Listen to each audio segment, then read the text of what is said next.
Hello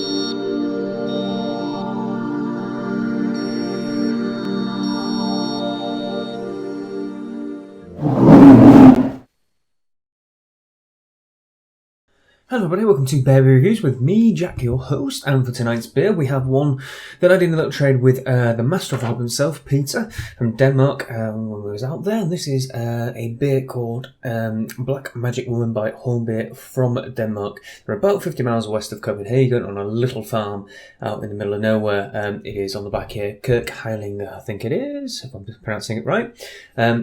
Now, these guys, Hornbeer, started brewing about 2008, I think it was. It was 7 or 8 years ago even.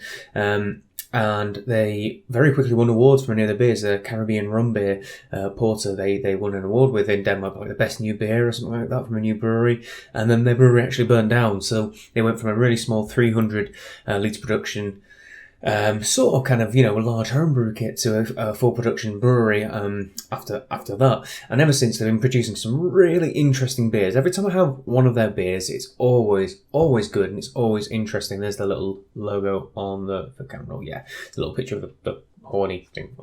And all the artwork on the bottles is done by one of the brewers as well. I think they produce all of it, and they've got an art gallery at the brewery with all the beer labels on. They do produce completely everything, really, from spontaneous sours to imperial porters such as this, and IPAs and so on and so forth.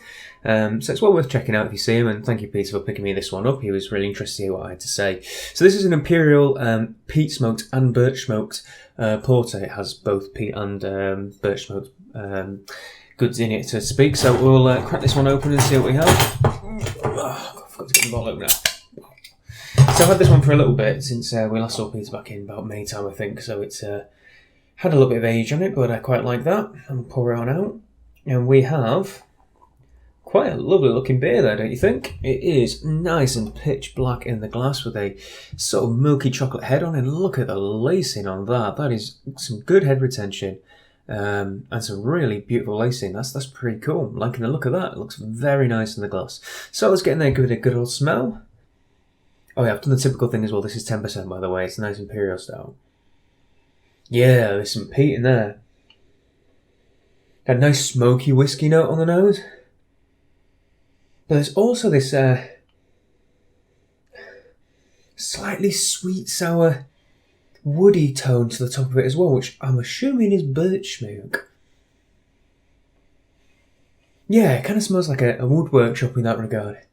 Definitely interesting. It's this sort of sweet, but it's a little bit of tartness, a little bit of astringency in that regard. There's definitely some alcohol on the nose as well. You can feel the little bit of burn when you get a bit of aroma. But it really does smell quite good. It really does have some nice malt notes in it, smoky malt notes. So cheers everyone, let's give it a good old try.